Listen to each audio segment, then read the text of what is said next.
Hey, y'all. It's Will, the Deep Sky Dude. Hopefully the audio is coming through, and it looks like we got video. So this is going to be good. We're going to talk today about the eclipse, which is tonight or tomorrow morning, however you want to look at it. There's a lot of people going to be watching from all over the world. So it's, something that I'm going to show you how to see, how to get out and see it, see if you can see it. There's going to be a lot of people, I think, unfortunately, in maybe Europe and some other places that won't even get to see any of the eclipse at all. So, but for those of y'all that are stateside, depends on where you are in the United States to whether you'll see it as it's basically setting in your western horizon. If you're on the West Coast, you're going to probably see almost all of it really up high. You won't see it in the UK, Jenny. Sorry. I think that's one of the places where this eclipse will not be, unfortunately. We'll go through that. We're going to look at some simulation stuff here. This is the program that I use 90% of the time when I'm planning, observing, or when I'm actually out observing. If I want to find a galaxy, if I want to find a planet, a planetary nebula, a star cluster, whatever, this is the program that I'm typically using. It has an awesome phone version. So if you're not using that, you definitely should. It's called Sky Safari Pro. Hey, Arjan, how you doing? What's up, Philippines? Broadcasting on multiple platforms here, going on multiple Facebook pages. So hopefully they're all getting out, and we're actually broadcasting on Amazon now too, which is pretty cool. So if you're watching from Amazon, welcome in. If you're watching on Facebook or YouTube, welcome. I'm gonna put this up main screen, and let's talk about the eclipse. This is going to happen for those of us in the United States early in the morning. And by that, I mean, after midnight, but before dawn. So this is what we're looking at right now. This is where the moon is right now. And you can see this green line with this green translucent stuff. That is the ground. That's the horizon. We can't see under that. And so obviously, if you're where I am right now, which is about center of the United States, you can't see through the ground, so you're not seeing the moon at all. What's up, Rob Cosmo? How you doing, man? I am ready. I just don't know what I'm gonna do yet, Rob. I have no plan, and that's kind of what this broadcast was for. Was to kind of get my mind right, and to also hopefully help some people get planned up for this evening, because it's going to be a long night if you're going out to try to get a spot before dark, and I'll show you why. So here we are right now. We're at it's like 2:37. That's UTC. You see it right here. All this data right here is basically what Sky Safari will give you, and it's good to have it in UTC because then people all over the world can convert that number. So that's right now. And what I'm going to do is I'm going to run time forward. And as you can see, the moon is going to rise in the eastern horizon somewhere along the time frame of 5:40 p.m. That's when the moon will break the horizon if you're, again, in central United States. A little before or a little after that, flip it for the West Coast.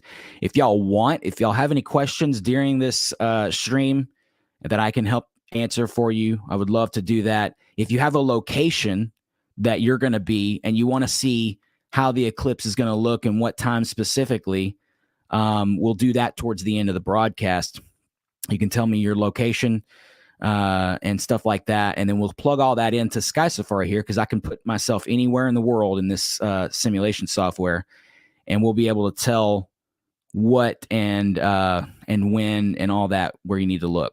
Okay, so around 5:40 p.m. here in Central Standard Time is when the moon is going to break the horizon. Now, a lot of y'all probably live like me in the suburbs where the horizon is your neighbor's home, right in the middle of where the moon is, right? Or a tree. Or maybe you're lucky and you live a little bit out of the suburbs in a more rural type environment and you have a decent horizon. The moon right now is just going to be sort of a full moon rising on the horizon, which will be kind of cool to see. You could try to even get like a video camera and zoom in as far as you could to try to get it breaking the horizon, which would be really cool. what we'll do is we'll center it up here. I'm going to run time forward. And then, so let's go to when the eclipse starts. I'll zoom in to the moon. As you can see, it's going to be we're in the east right now, but it's going to go well over here into the southwestern skies. And I'll show that now. Here we go.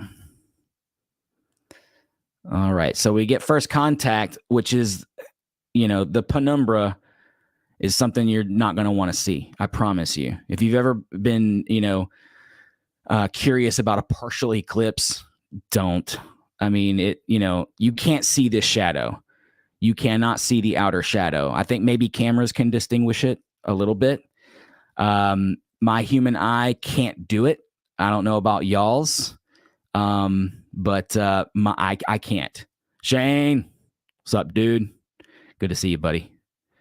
We're going to do that at the end, Arjan. So stick with me. And when we get towards the end, I'll show you guys. I can move myself to the Philippines, and we'll see if you're going to be able to see anything. I don't think y'all are. I have to look at the map again, but I don't think that the Philippines are going to be any good, unfortunately. Okay, so we start here at this is the start of the eclipse in Central Standard Time, 2:09 a.m. Okay, so like I said, this is going to be a long night for a lot of y'all that, perhaps maybe have to work on a Tuesday morning, this and that. Might be a good idea to go ahead and take a nap if you're going to try to do something like that. But this isn't the good time. You don't want to be out looking at the moon right now. I mean, you do, but not until about, and you'll see I'll stop it right there. That is the real shadow. That's what we call the umbra. And you have the penumbra and the umbra. And when the umbra hits, you can see it immediately. So even if it's like right there, just a barely bit of the internal core of the Earth's shadow. Once you start seeing that, you will start to see the moon darken right here. And it looks like they're wanting it to start up here, which is what the south. This is actually the south side of the moon, and this is the north side of the moon. So this is actually like, I guess it's the western side of the moon, maybe. I forget exactly. West or east, I always get those confused. It's easy to tell the south side of the moon and the north side, right? Look at all these craters down here. And this is Tycho or Tycho, however you want to pronounce it. That's always the southern hemisphere. And the northern hemisphere is mostly not as cratered. It has a lot of ghost craters like Plato and some of these other ones here that were filled up with lava at some point. So that's how you kind of tell north and south. And so we can roll time forward here, which is what I'll do. So this is when the eclipse is really going to start, around 3 a.m., give or take, around 3:11. There you go, which is an awesome number, an awesome time to start. So around 3:11 a.m. Now that's Central Time. So again, if you need the UTC at any point, you can see it right over here, and you can convert those times to your location UTC. Everybody uses Universal Time and or Greenwich Mean Time, whatever you want to call it. So this number right here is always a good idea to memorize. I still haven't memorized it, so I'm like, kind of preaching to myself here a little bit. But it's really hard to convert it because we have daylight savings time in America where you get like, an hour here or there taken away or given to you. I don't know what's going on. What's up, APG? How you doing?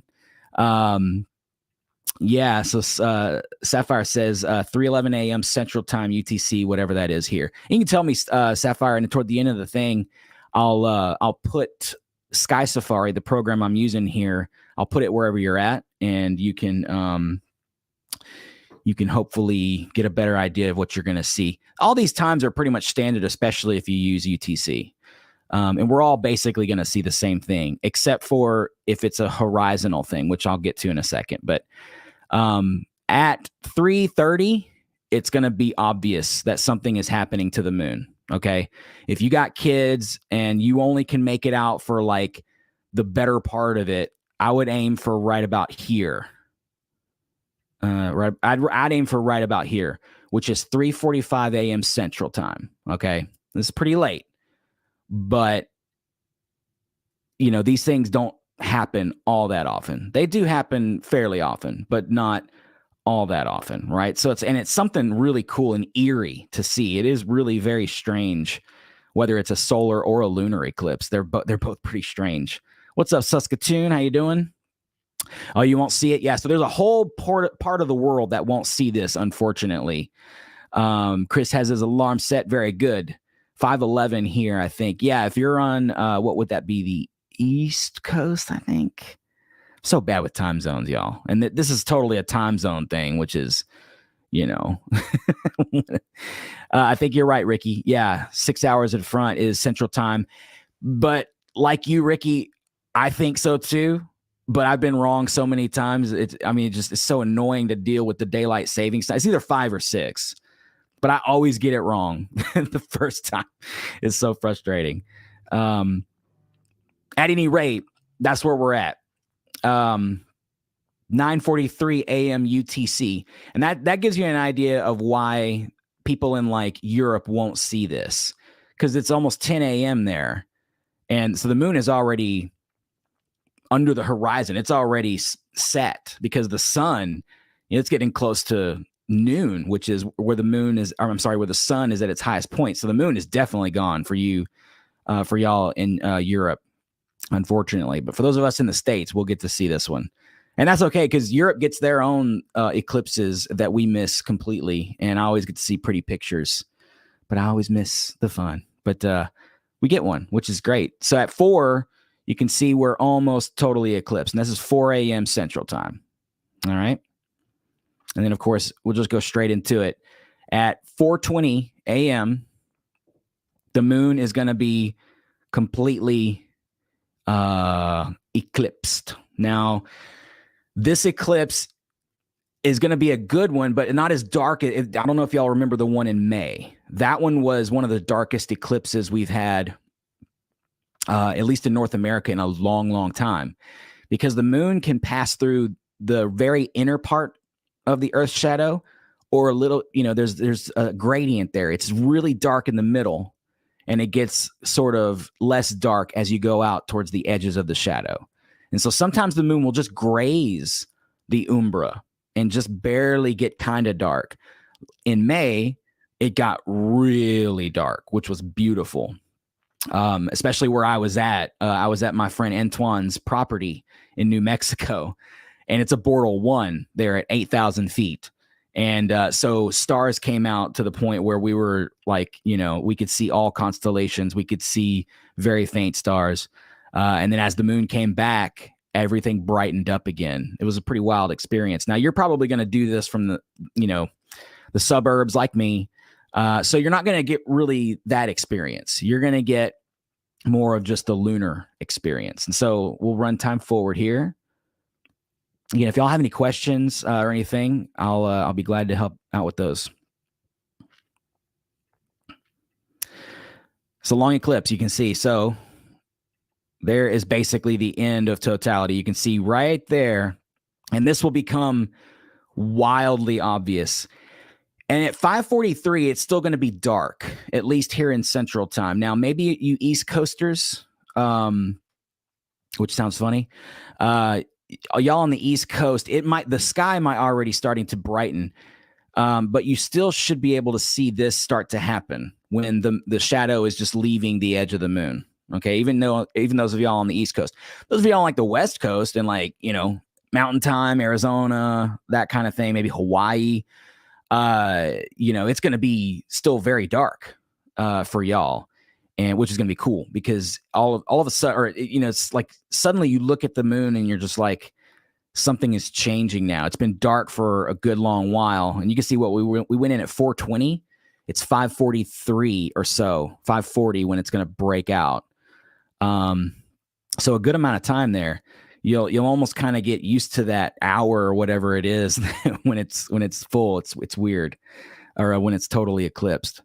And then we're at 6 a.m. Now I want to show something happening here. This is us in Central Time, and you can see this is the western horizon. Now this is like if you're living on the ocean, this is where your horizon would be. But I don't live on the ocean, and I know most of y'all probably don't either. We probably live in suburbs and stuff like that. So you can see the moon is already going to be very, very, very low on the horizon as this thing is ending.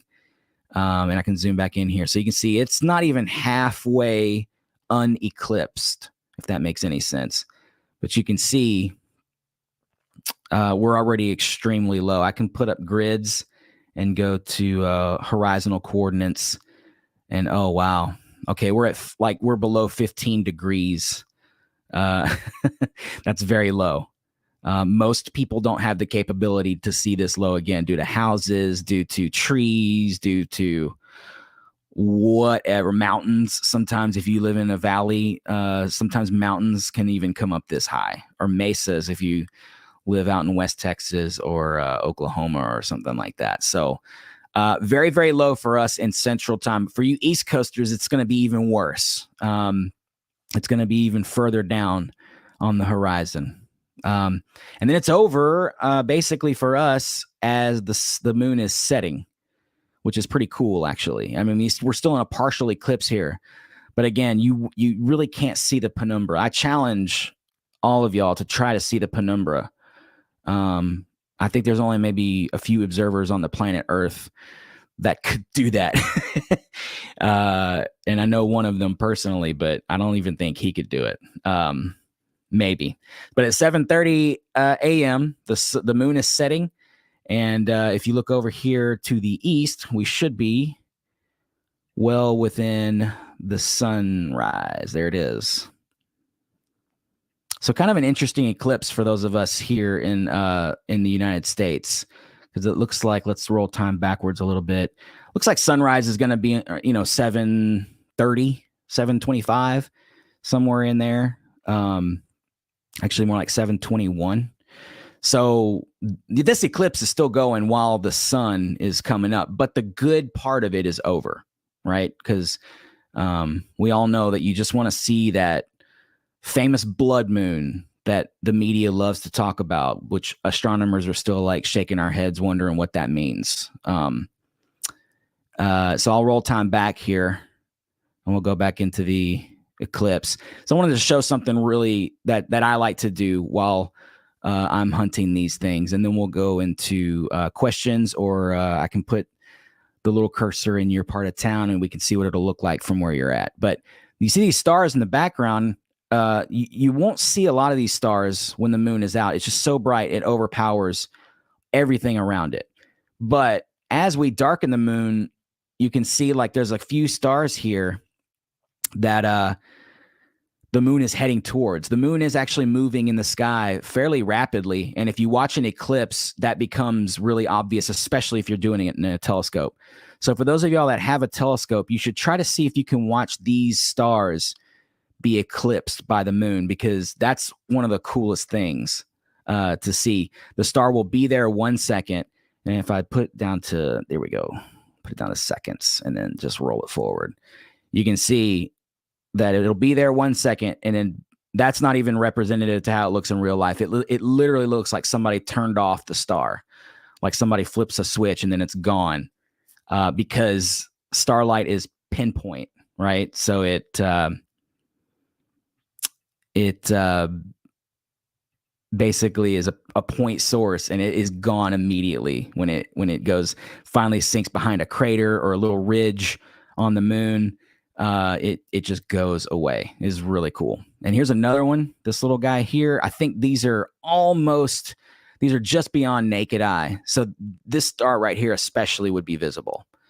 And I'll put it down to seconds so you can kind of get an idea. Now, of course, this is faster than real time, but that's how it would look over the course of about 30 to 45 seconds or so. And then there was one more. Here we go. This one right here. I think it is basically a naked eye star, or very, very close. And it's a double star. You can see it's got a little companion there. And this one, you should still be able to see it eclipse that one. So, because the moon is going to be moving this direction. So if I can kind of just leave it here. And there you go. You'll see it will touch at around 6:18 a.m. And then the main star will disappear first, and then the little secondary star will still be there for a few minutes, and then it'll finally sink behind the surface. And you'll probably be able to see that, especially in a telescope. With binoculars on this one, you might be able to. Actually, it might be doable with binoculars. So that's something to look for. And you may even see more stars than what I was kind of pointing out. Just depends on your sky conditions, how dark your skies are, what elevations you're at. But I'm pretty sure this little star here, which is HD, and then that phone number. I mean, good luck with that. That'll happen around 5:30. Something to watch for. And so that's it. Eclipses are fun, man. They really are. They're a great thing to bring out the whole family and watch the solar system in action. The solar system, I mean, it's basically, we built our clocks, we built our calendars around the solar system. I mean, we call them months because that's how long it takes the moon to go around Earth one time, right? We have 365 days in a year because that's how long it takes Earth to go around the sun. We've measured all this. We know it's legit. Yeah, buildings, man. Buildings are going to be your biggest obstacle, obviously. Yeah, and it's super low. Everybody here in the in the United States, everybody in like Japan and like what is it, Eastern Australia, they should be able to see almost all of it. I think it's for them, it's starting when the moon is rising. It's getting into the umbra, and then it goes out before dawn, which is great. They're going to get the whole thing. Most of the Pacific Ocean it's going to be beautiful viewing over the Pacific Ocean. Thanks, James. I appreciate it. Olivia says, so you're telling me I have to get up at 4 a.m., drive my son around so he can see it? He's a 10-year-old space fanatic. Yeah. I mean, I think this is worth taking the time out to see, because again, I know this is the last lunar eclipse for this year. And I think it might be the last lunar eclipse for a while for this side of the globe. Now, if you live in Europe, we'll probably get one in maybe a year or two. I don't exactly know the next date for the next one. My point is that it's going to be a good long while before this happens again. If he's 10 now, it might be 12 before he gets to see something like this. That's a long haul, I mean, so it's something that you kind of, being a little tired at school or work the next day is almost worth it if you are that into astronomy, so you kind of have to judge it by that and see, wake him up and be like, hey, you want to watch this? And if he's like, no, then, hey, at least you tried. Right. But, Rob says until 2025 will be the next one. And I guess that's for Rob is just south of me down here in Mexico. So I think that's probably the same for me up here in the US. I'm sure all this is Googleable, y'all. I apologize. I didn't actually look at that before I did this, but mainly I wanted to do this live stream to show y'all what you'll see, because sometimes you can be like, well, what am I going to see? Why is the moon turning red? What is going on here? I'll show that on a simulation here in a second too. Jeanne, you can actually watch this whole broadcast again if you want. As soon as I end it live, it'll be archived, so you're watching on Facebook. So when we're done here, it'll be uploaded. I think you could probably immediately go back to the beginning and kind of watch through it if you want. And it's just a little basic rundown of what lunar eclipses look like, what you should expect to see, especially if you're from the central United States area. Olivia says, we'll definitely get up for it. I'm sure he'll have his alarm set on his own. Thank you for the great info. Awesome. Well, good luck tonight. I hope that wherever y'all are at, y'all get to see it, because it's going to be a good one. It should be a lot of fun. What I'm going to do now is, hey, yeah, I've got the coffee right here in my in my Fraser cup, which is hilarious. I love that show. I used to hate that show as a kid, but it's a good show. You're definitely going to need coffee. You're going to need Red Bull or whatever beverage gets you pumped, because this is going to be a late eclipse, y'all, as you can see from the simulation. Let's bust out of I orbited that star. Whoopsie. We're traveling through the galaxy now, and there's nothing we can do about it. I'm actually going to set the time to now, which doesn't mean anything where we're at. So here we are at that star that's going to get eclipsed by the moon, which is very funny. I'm going to bring us back to Earth, though, and then I'll put us in orbit around the moon, which is not HT 17, whatever. We'll orbit the moon. This is a cool thing about Sky Safari is it does this kind of simulation too, where you can go out to objects like this and sort of orbit around them in 3D. I'm going to turn orbits off, which give me a second here, y'all. Let's see. I don't remember where this stuff is because I don't even know why these orbits are turned on. We'll ignore it for now. How about that? And so what's cool is you can kind of line this up to see what you would see. Now, this little dot here, this little teal dot is Earth. And obviously that bright yellow one is the sun. As the moon orbits around Earth, we're going this way, right? You'll see the Earth head towards the sun. And I'll roll that forward in minutes. There we go. Yeah, so you can see what's going to happen here. There we go. And then eventually, so if you were on the far side of the moon, which is right here, this is what you would see. Sped up, of course. It would just be a total solar eclipse for you.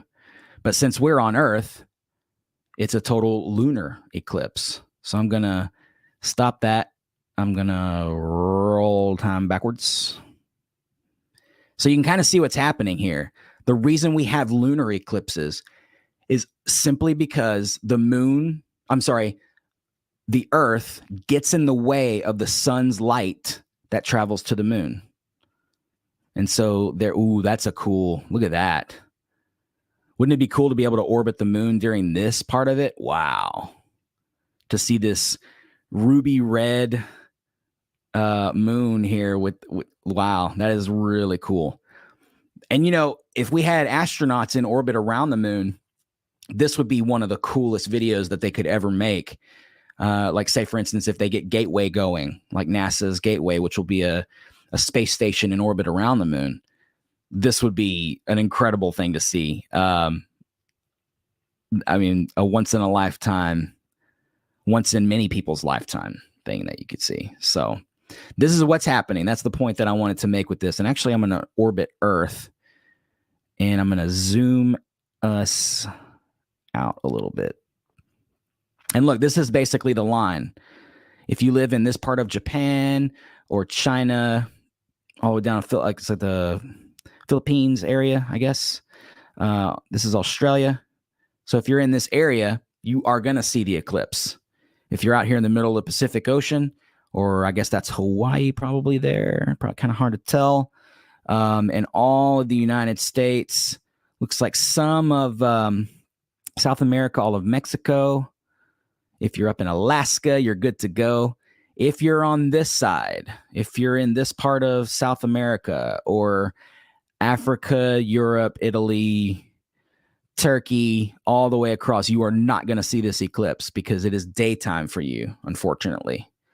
But don't worry, if you're over in that part of the world, have no fear. You will get an eclipse eventually again.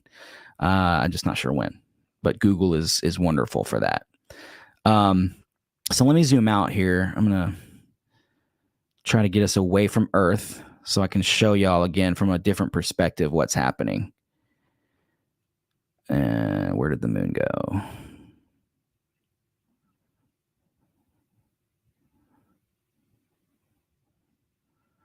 Somebody stole the moon. Let's see if there we go. Okay. So it's just this faint dot out here in the middle of nothing. And so this is what's happening on a solar system scale. You've got the sun over here. Again, the Earth is blocking the light from the sun. And then that blocked light is hitting the moon. If you could stand on the surface of the moon and watch this, you would see a black Earth with a red ring around it. That red ring around it is the sunlight being bent through our atmosphere, right? And so it's when you bend light like that and that much, it bends it into the red. And that's why a lunar eclipse is red. You're seeing sunrise and sunset on Earth in a 360 sort of view, or at least, a circle. And that light is what's being cast onto the moon. That's why the lunar eclipse isn't black, right? There's a dark red hue to it. And that's because you're seeing scattered light through Earth's atmosphere being bent around. And in that light is sort of bouncing off the moon and coming back to us. So that's basically it. I'll put us back on Earth. I'm already there. Oh, wow. That was fast. And what I'll do also, I wanted to do this. I'll show like what a realistic, suburban backyard sort of looks like. You see, we almost always have these high trees and all this stuff. And so I'll move time forward to eclipse time, which should be, here comes the moon. So, I'm sorry, that's Jupiter. Jupiter's bright, but it's not as bright as the moon. All right, there's the moon. That's something good to look for, though, y'all. Look for Jupiter tonight, and Saturn will be just to the right of Jupiter. So look for the brightest thing you can see in the nighttime sky besides the moon. That's Jupiter. And then look for the second brightest thing to the right of that, and you'll see Saturn. And there's the moon. And you can see by the time it starts eclipsing, it'll be nice and high past what we call the meridian, which for an astronomer is kind of like high midnight, I guess. I don't know. It's sort of the way you can describe it. And you can see here that it's already down here in the southwest when this has started. So if you can't find the moon for some reason, you're walking outside and you're like, which direction do I look for this lunar eclipse? I got up at 3 a.m. to see this thing. Which direction do I look? If you're in the United States, you're going to look southwest and then up. So you can see southwest here and west. Pull out your phone's compass, figure out where west is, and look that direction. Maybe you're not seeing it because there's a tree, or like Rob said earlier, a building. There's all kinds of stuff that can eclipse an eclipse for you. Most of it is like suburban buildings and things like that. Hey, Polo, thank you so much. And that's it. As this thing goes, you'll see the eclipse continues on, and that's basically its maximum right there. And you can see it's getting dangerously close to these trees. Now, of course, your results will vary. But you can see that how trees can now ruin your photograph or your telescope view, or you're just out trying to enjoy it, right? So be aware of where the moon is, because that can make or break an evening if you have a massive pine tree or somebody's home or something like that blocking you. I tell people sometimes, if you want to, ensure that you'll see stuff like this, go to a local park. Typically parks are kind of spread out and don't have as many trees. Some parks do. A lot of parks are just kind of an open space, baseball, football fields, soccer fields, a beach. If you're close enough to the water to go to the beach, this is a beautiful time to do that. Because when it gets really dark out there, everything around you changes, especially when you're away from city lights. If you're in the city lights, it'll change a little bit. You'll notice the sky will get a little bit crisper and darker. And then as it ends, it'll start to kind of go the other way, back to how it was with a full moon. Olivia says there's a great app called Skyview that helps people find the moon, constellations, planets. We use it a lot. Absolutely. It's not just Sky Safari on the market. There's a bunch. There's Stellarium. Stellarium is free, and it's for Mac, PC, Linux, everything. Stellarium is fantastic because you can download extra star maps and make let's say they give you 1 million stars when you download Stellarium for free. You can download like tens of millions of stars. So if you're a deep sky hunter like me, you're out with your telescope and you need to know where this galaxy is next to this triangle of stars that are very dim. you're going to want to download those extra packs. And but you can do comets, you can do everything you can do in like Sky Safari, Skyview, and some of the other ones. Stellarium will do. There's a few other ones. Lunar Atlas is a good one for the moon. If you want to start looking at the moon and checking out which crater is which sea is which is always fun. But then again, you know, a program like Sky Safari does that. I'll show y'all. I'll take off Horizon. Let's see. Yeah, there we go. I'm going to do translucent area, which is my favorite way to do it. I'll center up the moon and like, so let's say I wanted to know which one was the Sea of Tranquility. You know, I'm like, of all these darker sea areas, which one is the Sea of Tranquility? And so you click on one and oh, that's the Sea of Serenity. So that's not it. Oh, there's the Sea of Tranquility, Mare Tranquillitatis. Good luck pronouncing that better than I did, because that's an easy one to butcher. Mare Crisium down here.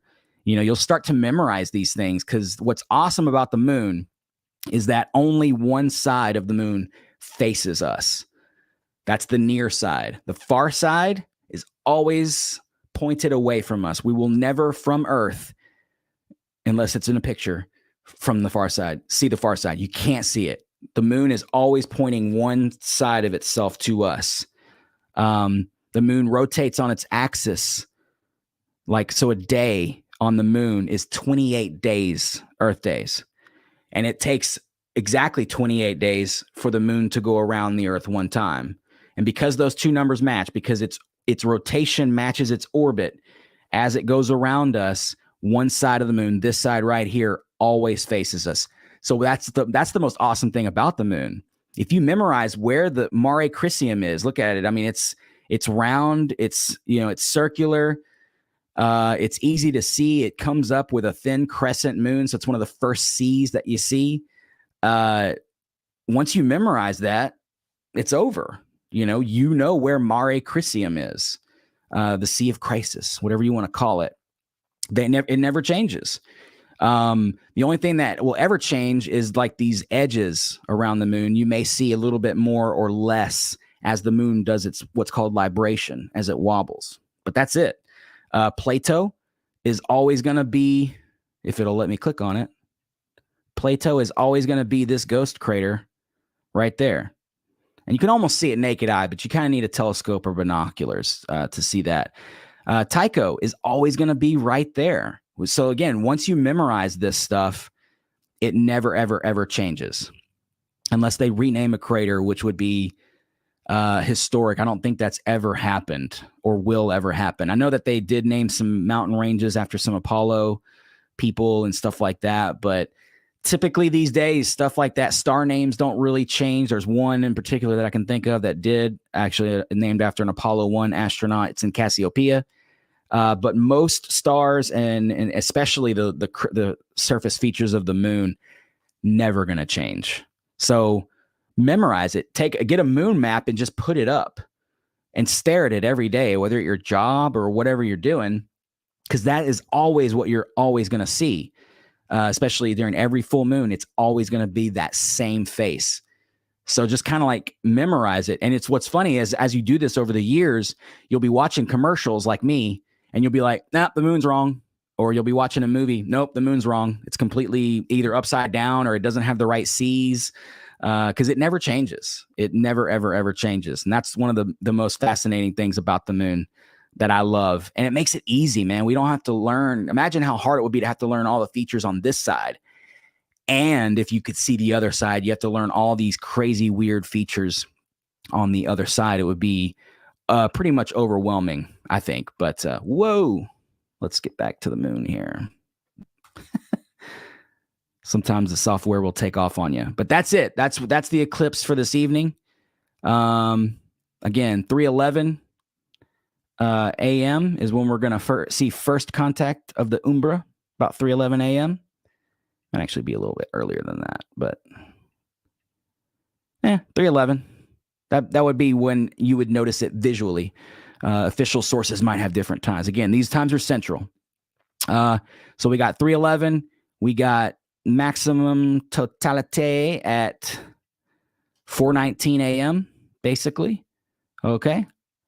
And we'll get third contact, which means the umbra touches this side of the moon at about 5:45 Central.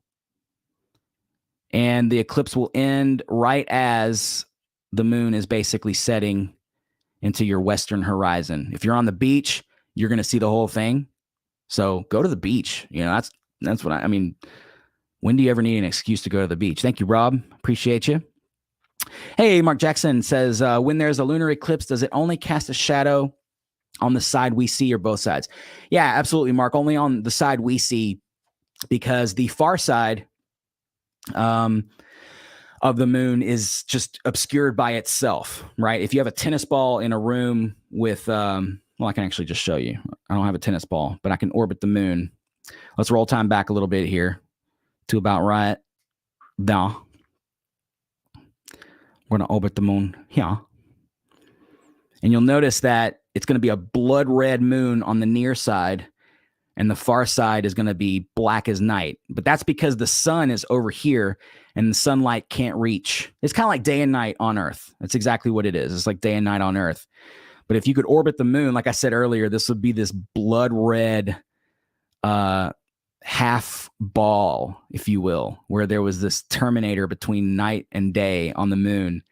And you would see it just like this, which would be ridiculous. Crystal, that is not lost on me.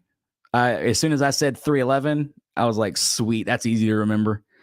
Only one of the best bands ever to play music on the planet Earth. But yeah, 3:11 a.m. and that's Central Time. So if you're in another time zone, it's either an hour or two before or after that. Just depends on what side of the planet you're on or what time zone you're in. But that's it. Yeah. This is the one time, I will say this as I'm closing it out here.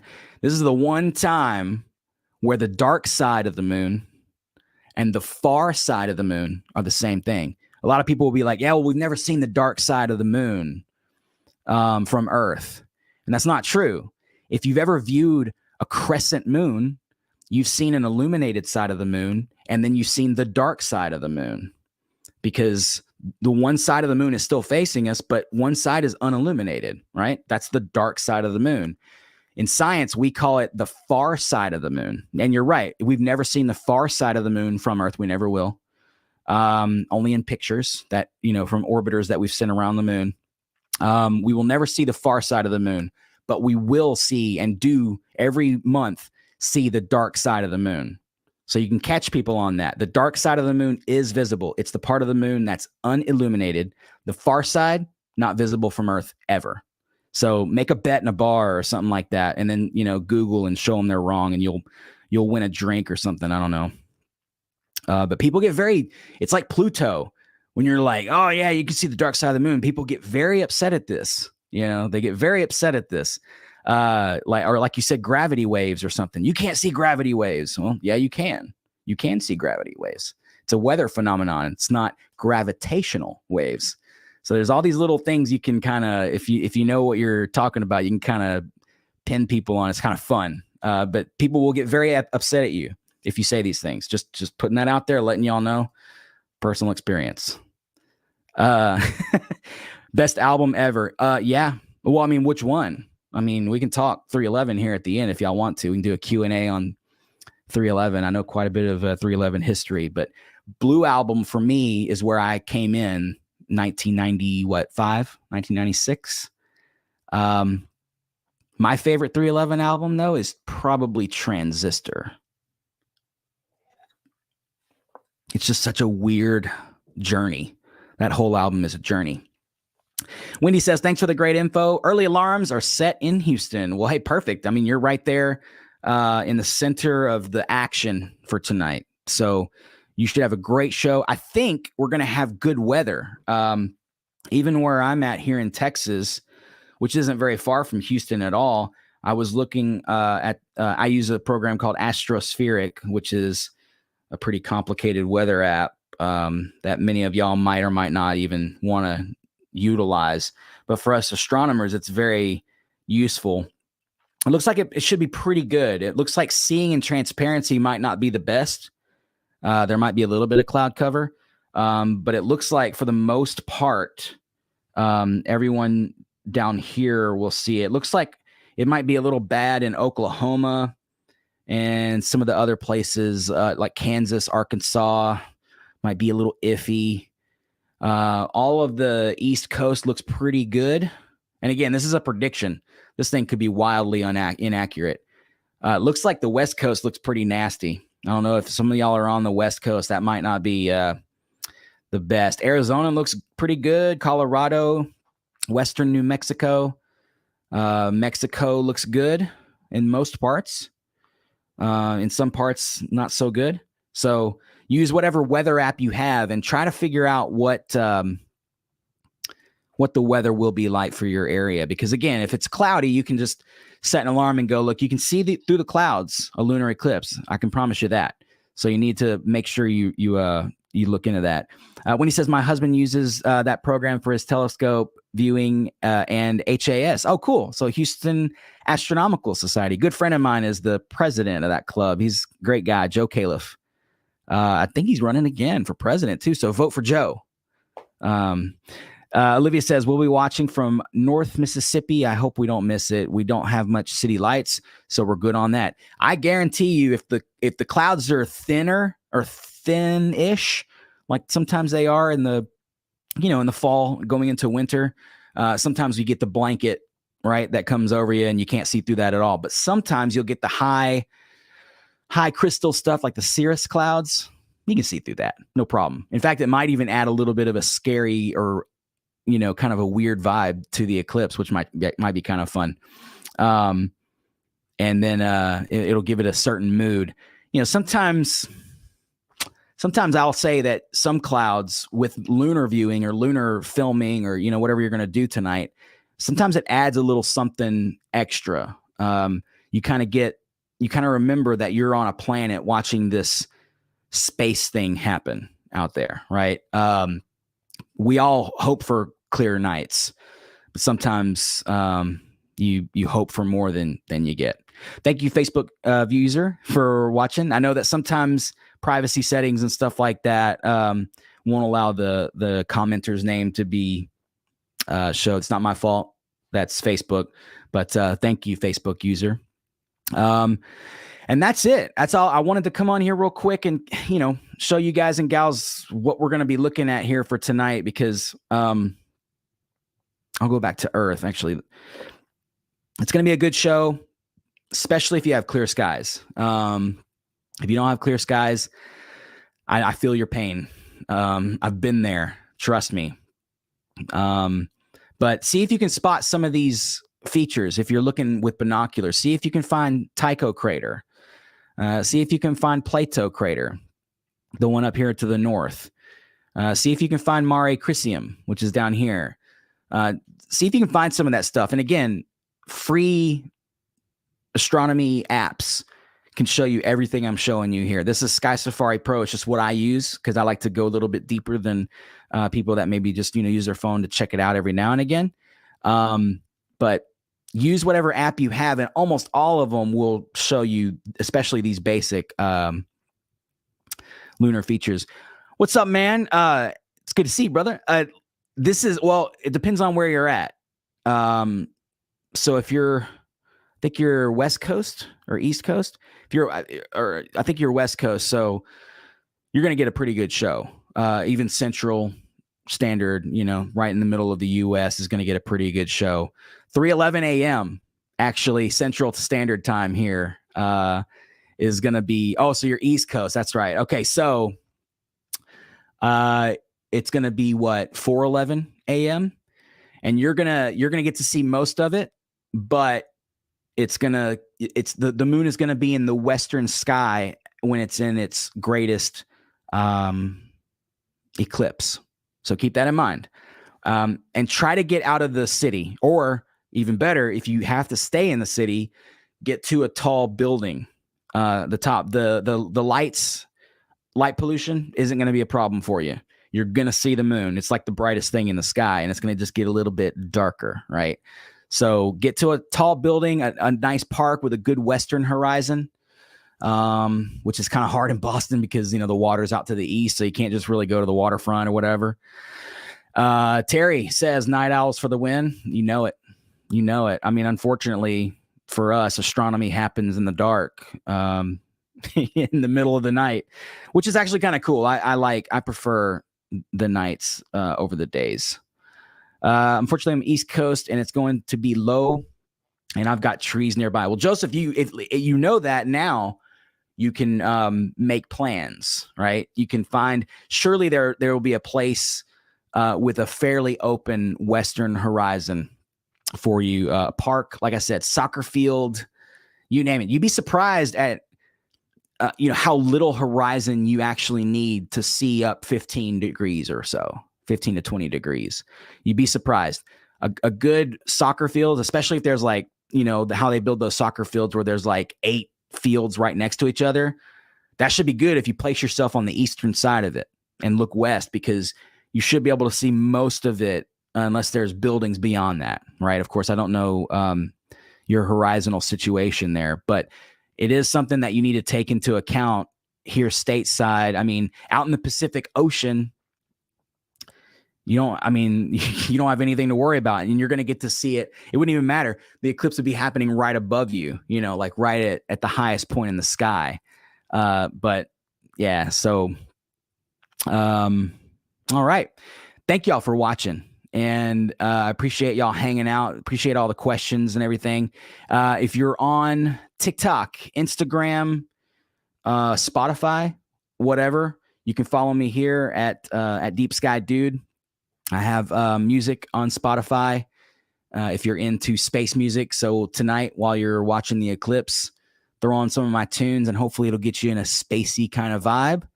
And that would be awesome. I would really appreciate it. If you're on Tidal and you're streaming my music, let me know and send me a screenshot. I'll send you stickers, because Tidal and Napster pay more than Spotify and iTunes and all those services. So if you're on Tidal and Napster and you're listening to Deep Sky Dude music, send me a screenshot and I will send you stickers for free, because that helps me a lot. Spotify doesn't pay anything, whereas Tidal and Napster are some of the best ones as far as that. I don't know, Olivia. I'm gonna see what my situation is gonna be here. Clouds.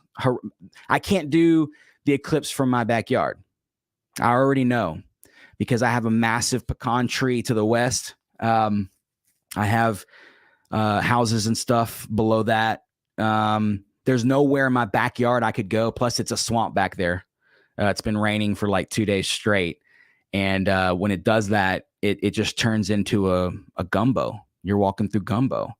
And that's not fun, because you will get wet. And so I can't go into the backyard. It's off limits, unfortunately, due to weather. I'm probably going to have to go somewhere, which means I might live stream this thing on TikTok.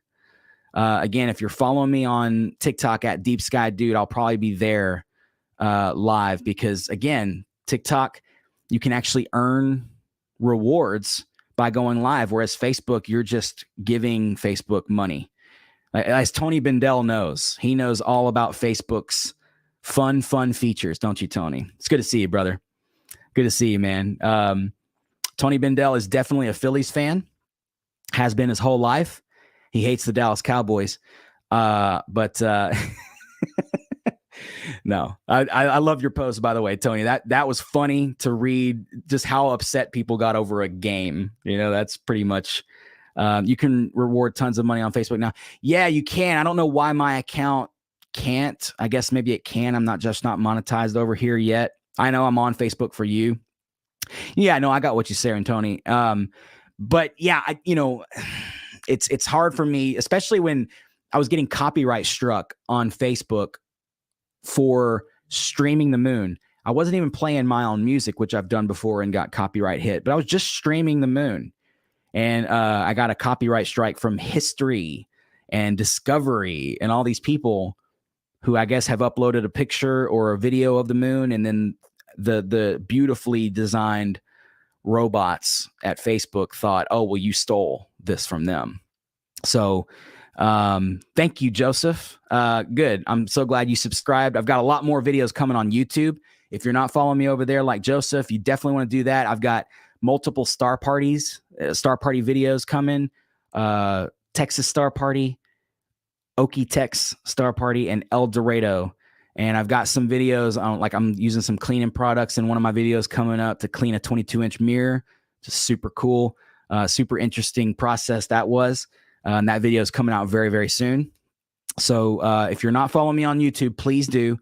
And help me get to 10K. I'm halfway there, which, I mean, whatever happens at 10K, it's just a, goal for like maybe 2024. Hopefully we get there.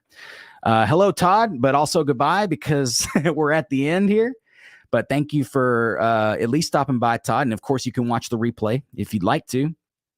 Dean says, I uploaded a moon video and they claimed copyright issues, so I challenged it and won. Yeah, now, Dean, I have challenged every single one of those, and I have won on, I think, every single one of them. But I don't want to say that I have on every one of them. I'm not at 10K yet, Todd, on YouTube. Hopefully it will be soon. I'm like I said, I'm about halfway there. I think I'm at like 5,600 subscribers. So again, if you're on YouTube, I would appreciate the sub. It definitely helps my channel. Hey, Ken, how you doing? Oh, Tony says, also, this Phillies fan heard that Moon Daddy is going to make Twitter his main social media outlet now that Elon is running the show. Yeah. Why wouldn't I? I'm not going to delete my Twitter. I barely use it anyways. I use it for updates from like James Webb and stuff like that. But yeah, Yahoo is still disgusting, Tony. It's just still the worst thing ever invented by the hands of man. Oh, me and Tony like to have fun. Tony's actually, y'all should follow Tony Bendel. Great photographer, volunteer fireman, or maybe a professional fireman. I'm not exactly sure, but Tony is the man. You should definitely follow him, because he didn't have to pay for that blue check on Facebook. They just gave him one. But soon he will have to pay for one on Twitter. So should we call it Tweelon yet? Can we call it Tweelon or Ewitter? I don't even know. That was kind of dumb. Mwitter? I don't know. Anyway, thank y'all for joining. Thank y'all for hanging out.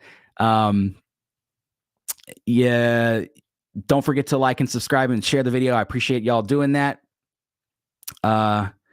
Tony, where are you? Tony is in the United States, but he's also on the East Coast, and I think that's why he had so much hate for pulling for the Astros. But hey, go Houston, go Astros. That was an awesome game. Got to watch it live from just right around the corner of Minute Maid. Wasn't there, but it was still cool. Good luck tonight, y'all. I really, really hope that everybody that watch this, or at least most of y'all, get to see it. If you are following me on TikTok, I may be live streaming it. I don't know yet. We'll see how the night goes, because I've got some other things to do, but then also I don't really have anywhere to go yet. I may go to a local park here. I'll probably get talked to by local law enforcement. I'll just have to tell them what I'm out there doing. You know how it is. Clear skies for me tonight, so I'll have a lot of pictures. There you go. Good luck, Tony. Tony's, like I said, on the East Coast, so he's gonna have to stay up a little bit later or earlier, however you want to look at it. Yeah,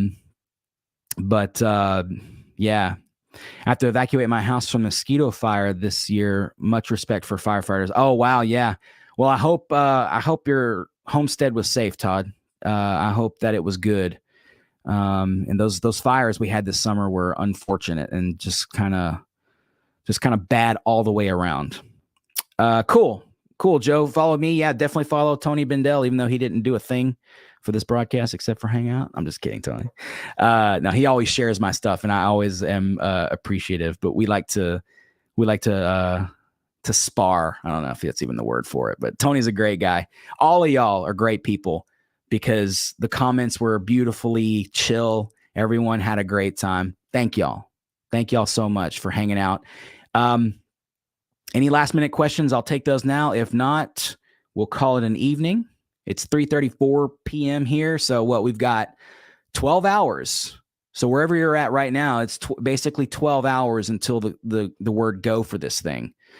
So you have 12 hours to plan, get your stuff packed, decide what you're going to do, whether you're going to take pictures like Tony, whether you're going to live stream, hopefully, maybe like me. You've got time to plan. Charge your phones, charge your batteries, get your lenses correct. And where are my stickers? You know what? Send me a message, Tony. We'll rectify, because I mean I can send them to you, right? For both of y'all. So if you send me a message after this, Tony, we're gonna get that squared away for y'all. Y'all are gonna get one of everything, everything that I have, which is basically I'm kind of running low on some stickers. Like me, going to be watching on my big screen TV mirroring. Nice, yeah, that's the best way to do it. Kind of sit back, relax, and enjoy that. I'm sure there's going to be a lot of live streams too on YouTube, Facebook, and stuff like that. So there should be no shortage of places to watch this thing. But the best way is with your eyes, right? So get out and view it. Thank y'all for hanging out. Appreciate y'all. Take care of yourselves and take care of someone else in the process. We'll see y'all in the next few days and stuff on YouTube and TikTok and Instagram. I'm on all those platforms, so you can follow me and watch what I'm posting. Again, my name is Will. I am the Deep Sky Dude, and good luck tonight. Clear skies, and we'll see y'all on the flip side. Y'all take it easy.